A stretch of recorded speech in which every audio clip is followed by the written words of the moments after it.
Well, Cam, you've been back with the Moose for a couple of games now, but you spent some time down with Jacksonville and had some success down there. What's going on with the Icemen? Yeah, had some fun down there. Obviously, a fun spot to play. The weather's great. But no, on the ice, I think to start off, they're just a fast team. They play together. They're deep. They got 3 lines and 6D that can play. So no, it's good to be able to go down there and help them win some games. And no, had a lot of fun. Just as the sort of league progresses, it seems like a lot of the AHL teams are building a stronger relationship with their ECHL teams. Are you seeing that sort of link building between the Moose and the Icemen? Yeah, 100%. You talk to some of those guys, some of the staff, the athletic trainer and the equipment guys, they get a chance to come up here for camps, and, they're asking, how guys are doing up here. And same thing when I come, when I get back up here, guys are asking about guys in Jacksonville. So, no, I think for sure the relationship is good, and it's good for guys to be able to transition up and down that easily. Some of the players you played with in Jacksonville are now up here with you. Looking at guys like Woodsy and Alexi Daou, or even Ken Appleby played some time down there as well. And now some guys that you played against down in the ECHL with Orlando are making their way to the team as well. How can those guys get in and put in solid minutes right away? Yeah, I think for them it's just asking lots of questions. Our systems are a little bit different, I think, from Jacksonville to Manitoba, not a ton, but a little bit. So yeah, I think just asking questions and not being afraid to make mistakes off the start. There's going to be mistakes here and there, but just being able to learn from them and yeah, like you said, hopefully give us some solid minutes.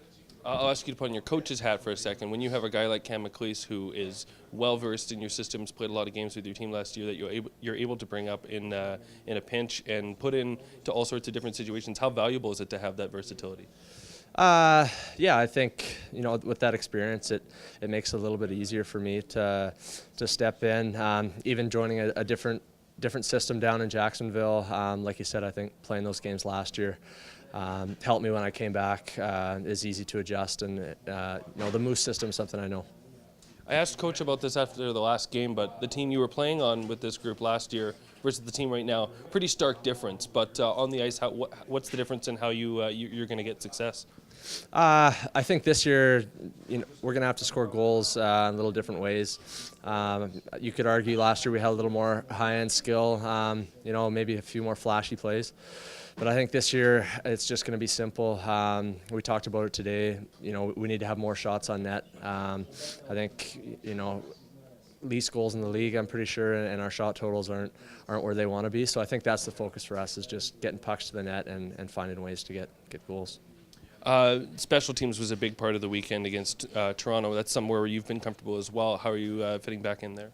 Yeah, I think PK is somewhere where I can bring some value to this team.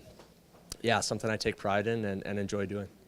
The Grand Rapids games, this is the last one for you. Grand Rapids games, these teams seem to have absolute battles every time they take each other on. What is it about the two teams that turns these games to such a high level? Yeah, well, just been around it for 1 year, but I think that first round playoff series last year speaks for itself. That was a war between the two teams, so no, it's going to be a good weekend. We got the Christmas break coming up after, so we're looking to finish off on a high note.